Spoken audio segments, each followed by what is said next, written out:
So the first thing that catch our eyes after opening up the Excel is the very big table that is in front of us. This is where we are going to input our data.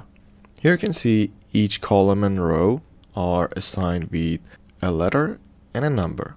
If I select any of the letters, you can see the column of that letter will be selected. Also, if I click on the number, the row of that number is selected. The intersection between a letter and a number is called a cell. So each of these boxes is a cell. And if I select a cell, the cell will be called the active cell. Each cell has an address. The address is written here. The cell address is a combination of the column letter and the row number. For example, here you can see we have selected G6. When you click on a cell and make it activated, if you type anything, it will be typed inside the active cell. If I press enter, the active cell will be the cell below our cell that we had written anything on it. Also, if I press tab, it will go one cell to the right. Also, if I press shift tab, it will go one to the left. So this is just for working more smoothly inside our Excel.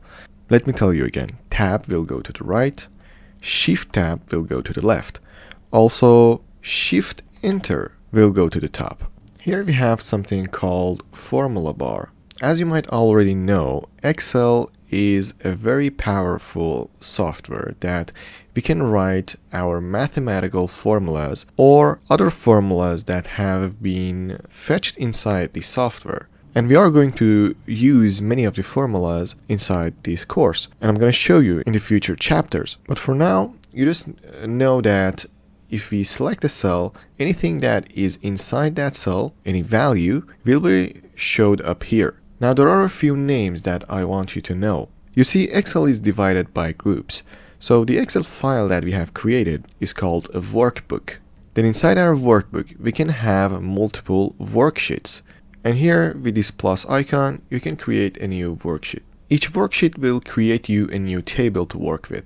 And you can also have relation between sheets, and it will help you to manage data if you have big data.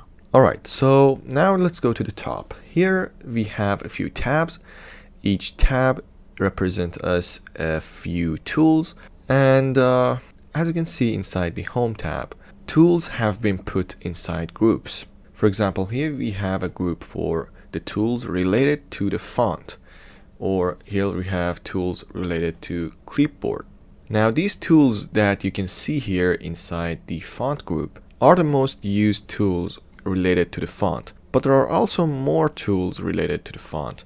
If we want to access the other tools that are not here, we can click on this little icon, and here you can see all of the things that we can do to a font. Here is all the settings. Let me cancel. Here you can see some of the groups don't have that flash icon, but the ones that have that flash icons means that there are more settings that you can apply. Now don't worry if you see so much tools and it's a little intimidating, because we are going to go through each one of them and see what it does. Inside other tabs, we have Insert tab.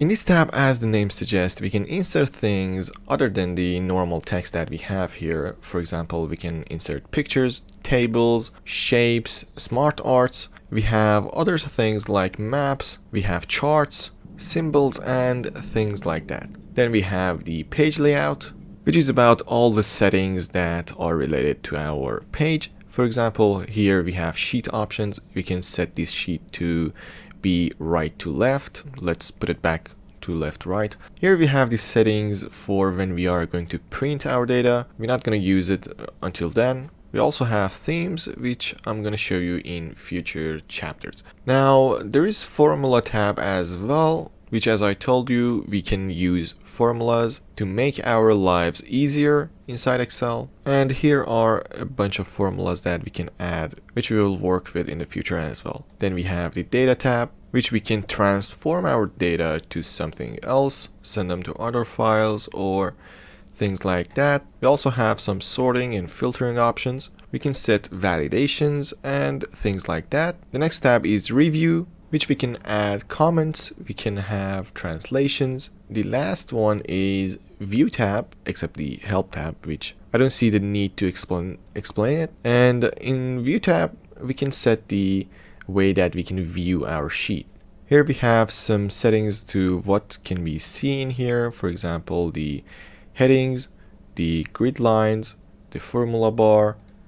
We can add new window, we can zoom, and things like that. Alright, the next thing is inside the very bottom. Here we have the status of our page, and here is a quick shortcut for the view tab. Here we can see the layouts of our workbook view and the zooming option as well.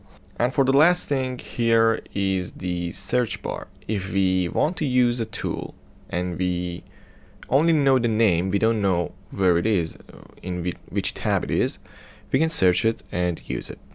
That's it for this video, everyone. You can consider liking this video and subscribing to my channel to give me the energy to create more free videos like this. Thank you. Bye bye.